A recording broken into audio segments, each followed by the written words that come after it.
फिर एक बार भारत की सरकार, भारतीय जनता पार्टी की दुर्भावना, केंद्र सरकार की तानाशाही आप लोगों के सामने आई है। उसका मैं विस्तार से एक एक करके घटनाओं के बारे में आपको बताऊंगा। अरविंद केजरीवाल जी के बारे में जब हम लोग कहते हैं कि जेल के अंदर उनको उत्पीड़न की सारी पराकाष्ठा उनके साथ पार की जा रही है, 23 दिन तक उनको इंसुलिन नहीं दी जाती, उसके लिए कोर्ट कचहरी के चक्कर लगाने पड़ते हैं, उसके लिए तिहाड़ जेल के सामने दिल्ली की जनता प्रदर्शन करती है, उसके लिए लंबी लड़ाई के बाद उनको जो उनके जीवन के लिए सबसे जरूरी दवा थी इंसुलिन, वो मिल पाती है 23 दिन के बाद। 24 घंटे उनको सीसीटीवी की निगरानी में रखा जाता है। पीएमओ और एलजी ऑफिस 24 घंटे उनके ऊपर निगरानी रखते हैं। मुलाकात के मामले में जो सामान्य कैदियों के भी अधिकार हैं वो भी छीन लिए गए। पत्नी से मुलाकात होनी हो तो शीशे की दीवार बीच में रहेगी, आतंकवादियों जैसे मुलाकात। पंजाब के मुख्यमंत्री से मुलाकात होनी है तो जैसे बहुत बड़े अपराधी और माफिया से मुलाकात हो रही हो, शीशे की दीवार। मुझे मुलाकात करनी हो, मेरी मुलाकात कैंसिल। संदीप पाठक को मुलाकात करनी हो, संदीप पाठक की मुलाकात कैंसिल। आतिशी को मुलाकात करनी हो, आतिशी की मुलाकात कैंसिल। और अब सारी सीमाएं पार कर प्रधानमंत्री जी और केंद्र की सरकार इतनी दुर्भावना पर उतर आई है, भारतीय जनता पार्टी के लोग, कि पत्नी से भी मुलाकात कैंसिल। आपने कभी ऐसा सुना है? पत्नी से मुलाकात कैंसिल। अरविंद केजरीवाल जी की मुलाकात सुनीता केजरीवाल जी से जेल के प्रशासन द्वारा कैंसिल कर दी गई। कोई नियम नहीं, कोई कानून नहीं, कोई ऐसा तरीका इनके पास नहीं कि जिससे वो पत्नी की मुलाकात कैंसिल कर सकें। पत्नी की मुलाकात कैंसिल कर दी। आपको याद होगा सौरभ भारद्वाज और आतिशी को एक साथ जाना था। अंतिम दिन आतिशी की मुलाकात कैंसिल कर दी, बोले नहीं साहब, खाली सौरभ भारद्वाज जाएंगे। अब आतिशी को और सुनीता केजरीवाल जी को साथ जाना था तो सुनीता केजरीवाल जी की मुलाकात कैंसिल कर दी, जबकि बाकायदा मेल करके 27 तारीख को बताया गया कि सुनीता केजरीवाल जी और आतिशी एक साथ मुलाकात करने के लिए जाएंगे और जेल के नियमों के मुताबिक परिवार के 2 सदस्यों की मुलाकात होती है, या जिन लोगों के नाम दिए जाते हैं, जिन लोगों का नाम मुलाकाती सूची में होता है, उनमें से 2 लोग एक साथ मिल सकते हैं। यह जेल का नियम कहता है। क्या अरविंद केजरीवाल से इतनी दुर्भावना है, इतना डर लगता है, इतने आप लोग साजिश पर उतर आए हैं कि आप उनकी पत्नी की मुलाकात कैंसिल कर देंगे? अपने परिवार से वो नहीं मिल सकते? जिन लोगों के नाम मुलाकाती सूची में कोई भी बंदी, सामान्य से सामान्य कैदी हो, जितने लोगों का वो नाम देता है, उसमें से 2 लोगों की मुलाकात, जब मुलाकात होती है हफ्ते में 2 बार, तो 2 लोगों की एक साथ मुलाकात होती है। आपने सारे नियम कानून सबको ताक पे रख के कह रहे सिर्फ हम एक आदमी से मिलवाएंगे। एक 3 बार के निर्वाचित मुख्यमंत्री, दिल्ली के मुख्यमंत्री को आपने जेल के अंदर सामान्य कैदियों के भी अधिकार छीन लिए। जो एक सामान्य कैदियों को अधिकार है, वो अधिकार भी आज अरविंद केजरीवाल के पास नहीं है। अगर उनकी पत्नी उनसे नहीं मिल सकती तो ऐसा तो अंग्रेजों के राज में भी नहीं हुआ। शहीद आजम भगत सिंह के परिवार के लोगों को भी उनसे मिलने की इजाजत थी, अंग्रेजों के राज में भी। लेकिन ये तानाशाही का राज है, भाजपा का राज है, प्रधानमंत्री मोदी का राज है, जहां पर एक पत्नी को अपने पति से मुलाकात करने की इजाजत नहीं है, जहां पर एक पत्नी को अपने पति का हालचाल लेने की इजाजत नहीं है, जहां पर एक पत्नी को अपने पति के मिलकर परिवार के बारे में बताने की, पिता की, मां की, बच्चों की हालत बताने के बारे में इजाजत नहीं है। तो ये जानकारी आपके सामने देनी थी कि दुर्भावना और नफरत में देश के प्रधानमंत्री और उनकी पार्टी इतने आगे बढ़ गई है कि सारे नियम कानून को ताक पर रखकर जो अंग्रेजों के राज में नहीं हुआ वो भी इस राज में हो रहा है। सुनीता केजरीवाल जी की मुलाकात अरविंद केजरीवाल जी से कैंसिल कर दी गई है। सर, तिहाड़ जेल प्रशासन का इस पे रिप्लाई आया है। उन्होंने कहा है कि पहले आज आतिशी मिलने जा रही है, उसके बाद भगवंत मान जी मिलेंगे। इन दोनों मुलाकातों के बाद सुनीता केजरीवाल जी को मिलने दिया जाएगा। कोई मुलाकात ऐसी रद्द करने की कोई नहीं है। मुझे आप एक चीज बताइए, 27 तारीख को जब हमने इन्फॉर्म कर दिया कि आतिशी जी और सुनीता केजरीवाल जी मुलाकात करने जाएंगी, और जो सूची है, मुलाकातियों की सूची है जो मुख्यमंत्री ने खुद दिया है, और किसी भी कैदी को देने का अधिकार होता है 10 लोगों का नाम, उसमें इन दोनों का नाम है, तो फिर किस आधार पे आपने कैंसिल कर दिया? पहले इसका जवाब दीजिए ना। जब 2 लोगों की मुलाकात एक साथ कराई जाती है, किसी की भी, किसी सामान्य से सामान्य कैद, मैं तो एक बार आपको बता चुका हूं कि ये तो वो जेल है जहां पर देश के बहुत बड़े अपराधी की मुलाकात उसके परिवार से, उसकी पत्नी से बैरक में होती है। उसकी बहुत बड़े अपराधी की मुलाकात, उसके वकील की मुलाकात उसके बैरक में होती है। अरविंद केजरीवाल तो 3 बार के निर्वाचित मुख्यमंत्री हैं, मौजूदा मुख्यमंत्री हैं, उनकी पत्नी को आप नहीं मिलने देंगे? दुनिया भर की दलीलें और सफाई दे रहे हैं आप। किस नियम के तहत आपने रोका? 27 तारीख को जब आपको सूचना दे दी गई कि आतिशी और सुनीता केजरीवाल जी दोनों जाएंगे मुलाकात करने के लिए, आपने किस आधार पर पत्नी की मुलाकात कैंसिल कर दी? ये तो कल से जब मीडिया में बातें चली तब हो सकता है अभी सफाई दी होगी, मुझे जानकारी नहीं उनकी सफाई के बारे में।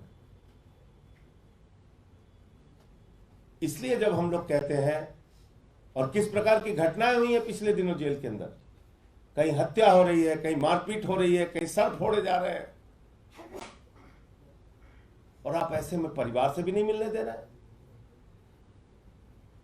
अभी 2 जेलों में घटनाएं हुई हैं, पता कर लीजिएगा। एक जेल में हत्या हुई है, एक जेल में सर फोड़ा है एक दूसरे का, लोगों ने,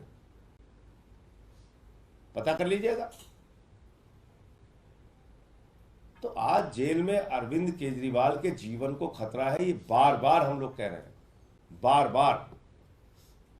और ये बात कोई हवा में नहीं कह रहे हैं, क्योंकि सारे नियम कानून ताक पे रखे जा रहे हैं उनके लिए। तमाम तरीके की बाधाएं और दीवारें खड़ी की जा रही हैं उनके लिए, दवाओं तक का इंतजाम रोका जा रहा है उनके लिए। इस आधार पे हम लोग ये बात कह रहे हैं। संजय भाई, आपके गठबंधन पार्टनर जो कांग्रेस हैं, आपके गठबंधन के साथ कन्हैया के उम्मीदवार, इसको लेकर एक विद्रोह जैसी स्थिति ऐसी है कि उनके प्रदेश अध्यक्ष को इस्तीफा देना पड़ा, वो सामने आ गए। क्या इसका असर गठबंधन पर, पूरे चुनाव पर पड़ेगा? देखिए, मैं सिर्फ इतना कहना चाहता हूं कि ये कांग्रेस पार्टी का अंदरूनी मामला है, और कांग्रेस पार्टी के जो वरिष्ठ नेता हैं वो इसका संज्ञान ले रहे होंगे। और कल जैसा मैंने पढ़ा कि कांग्रेस के राष्ट्रीय अध्यक्ष मल्लिकार्जुन खड़गे जी ने कुछ नेताओं को जिम्मेदारी दी है कि जो लवली जी का इस्तीफा है उस पर बातचीत करके इसका कोई समाधान निकालें। तो हमें प्रतीक्षा करनी क्या चाहिए। गठबंधन पर किसी तरह का खतरा है इस तरह की विवाद की स्थिति होने के देखिए, बाद? ये चुनाव जनता लड़ रही है, दिल्ली में भी और देश में भी। और दिल्ली की जनता का एक सबसे बड़ा मुद्दा है उनके बेटे को, उनके भाई को, दिल्ली के बेटे को, जिसने बिजली, पानी, शिक्षा, चिकित्सा, बुजुर्गों की तीर्थ यात्रा से लेकर माताओं बहनों के लिए बस की फ्री यात्रा तक का इंतजाम किया, उसको जेल में डाल दिया गया है। तो लोग तो मन बना चुके हैं कि जेल का जवाब हम वोट से देंगे। एक ऐसा मुख्यमंत्री जो दिन रात समर्पित भाव से दिल्ली के लोगों की सेवा कर रहा था, उसको आपने पकड़ के जेल में डाल दिया। इसको लेके लोगों में गुस्सा है, आक्रोश है, और जेल का जवाब जनता वोट से देगी। 7 की 7 सीटें इंडिया गठबंधन जीतेगी, मैं ये बात कह सकता हूं। आरएसएस रडार पर रहते विपक्ष के आरक्षण को लेकर मोहन भागवत का बयान सामने आया है। उन्होंने कहा है कि हम किसी भी तरह के आरक्षण के विरोधी नहीं हैं। देखिए, मोहन भागवत, आरएसएस और भारतीय जनता पार्टी ये एक झूठ बोलने की, सिर्फ हिंदुस्तान की नहीं, पूरी दुनिया की सबसे बड़ी फैक्ट्री अगर झूठ बोलने की कोई है तो भारतीय जनता पार्टी और आरएसएस है। इनसे बड़ी मास्टरी किसी को नहीं है झूठ बोलने में। यही मोहन भागवत कह चुके हैं कि आरक्षण खत्म होना चाहिए, आरक्षण की समीक्षा होनी चाहिए। इनके एक नेता, संयुक्त महासचिव मोहन वैद्य, कह चुके हैं कि आरक्षण से अलगाववाद बढ़ता है, आरक्षण खत्म होना चाहिए। उत्तर प्रदेश के अंदर 69,000 शिक्षक भर्ती में ओबीसी का आरक्षण मारा गया। मैं ऑन रिकॉर्ड बातें बोल रहा हूं, इसको ध्यान से सुनिएगा, और अगर मैं कहीं गलत बोल रहा हूं तो इस पे सवाल पूछिएगा मुझसे।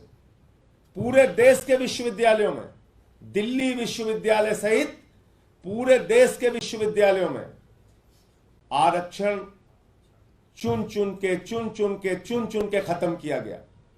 कहीं 1 पोस्ट निकाली गई, कहीं 1.5 पोस्ट निकाली गई, कहीं 2 पोस्ट निकाली गई। आरक्षण को खत्म किया गया। यह पिछले 10 साल में हुआ है। तो भारतीय जनता पार्टी और आरएसएस का साफ एजेंडा है, और मैं फिर दोहरा रहा हूं, पूरा भारत तो बाबा साहब डॉक्टर भीमराव अंबेडकर जी के संविधान को मानता है। भारतीय जनता पार्टी भागवत के संविधान को मानती है, और भागवत का संविधान कहता है, नागपुर का संविधान कहता है आरक्षण देश में खत्म होना चाहिए। भागवत का संविधान कहता है चुनाव खत्म होना चाहिए, और देश का संविधान, लोकतंत्र खत्म होना चाहिए। इसके उदाहरण दे रहा हूं मैं आपको। अब आपने मुद्दा छेड़ दिया तो पूरी बात सुनिए। चुनाव खत्म करने की बात मैं क्यों कह रहा हूं? अमित शाह जी ने कहा 50 साल देश के ऊपर राज करेंगे। क्या फार्मूला है भाई आपके पास? 50 साल देश के ऊपर राज करेंगे? वही फार्मूला है जो सूरत में हुआ, जो चंडीगढ़ में हुआ, जो मध्य प्रदेश में हुआ, जो कर्नाटक में हुआ, जो महाराष्ट्र में हुआ, जो उत्तराखंड में हुआ, जो अरुणाचल में हुआ। पिछले 10 साल में 7 सरकारें आपने गिराई, चुनाव को खत्म किया, खरीद फरोख्त के जरिए आपने सरकारें बनाई। इस चुनाव में तो आप खुल के सामने आ गए। चंडीगढ़ में आपने हमारे मेयर के वोट काट के अपना प्रत्याशी जिता दिया। आपने सोचा था कभी आजादी के बाद पहली बार सूरत में, बताइए, चुनाव हुआ नहीं, बीजेपी जीत गई। चुनाव नहीं हुआ और बीजेपी जीत गई वहां पे। इसलिए मैं कह रहा हूं पूरे देश में चुनाव खत्म होगा। क्या हुआ अरुणाचल में? आपको पता है 10 विधायक भारतीय जनता पार्टी के वहां जीत गए। पता नहीं मीडिया ने कितनी रिपोर्टिंग की इसकी। बगैर चुनाव के 10 बीजेपी के विधायक जीत गए अरुणाचल में। कैसे जीत गए बताइए आप? दिल्ली के अंदर जहां पे एक दलित के बेटे को मेयर बनना था, चुनाव आपने कैंसिल कर दिया। इसलिए मैं कह रहा हूं ये 2024 का चुनाव अंतिम चुनाव है। इस देश के 145 करोड़ लोगों से अपील कर रहा हूं, भारत के संविधान को बचाने के लिए, आरक्षण को बचाने के लिए और अपने वोट को बचाने के लिए वोट कीजिए। इसके बाद आपको वोट देने का मौका नहीं मिलेगा, क्योंकि अमित शाह तो कह चुके हैं 50 साल राज करेंगे इस देश पे।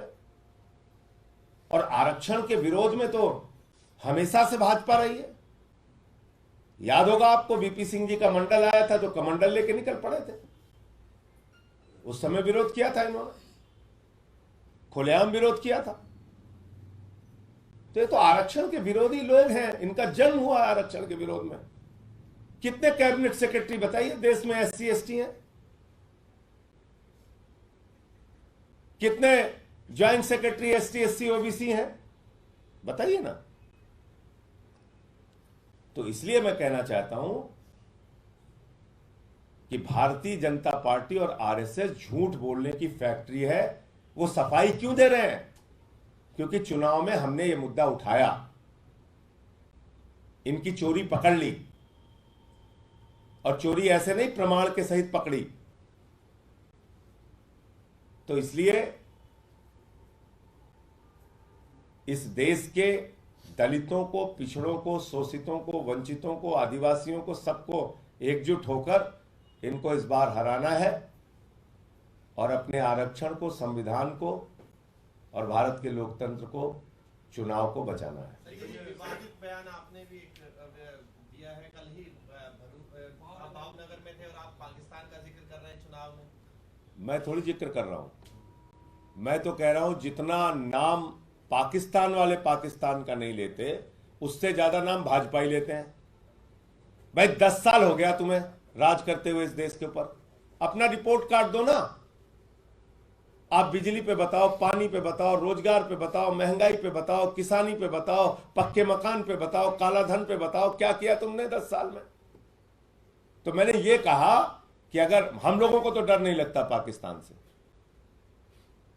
इस देश के 145 करोड़ लोगों को डर नहीं लगता पाकिस्तान से, लेकिन जिस भाजपाई को डर लगता है पाकिस्तान से, दिन रात पाकिस्तान पाकिस्तान से हम लोगों को डराते रहते हैं, वो पाकिस्तान चले जाए। मैंने यही बात बोली, हमें नहीं डर लगता। अगर भाजपाइयों को डर लगता है तो जाओ पाकिस्तान, वहीं रहो तुम, दिन रात पाकिस्तान पाकिस्तान गाते रहते हो। ये मैंने बोला। ये भी कहा जा रहा है कि जो आरक्षण को लेकर गलत चीजें प्रचारित की जा रही हैं, जिसमें गृह मंत्री का एक वीडियो भी कहा गया है, FIR होंगी पूरे देश भर में, और आप भी। गृह मंत्री के वीडियो के बारे में मुझे जानकारी नहीं है। मैंने जो वीडियो यहां आपके लोगों के सामने दिखाया था, बोलिए फिर से दिखा दो।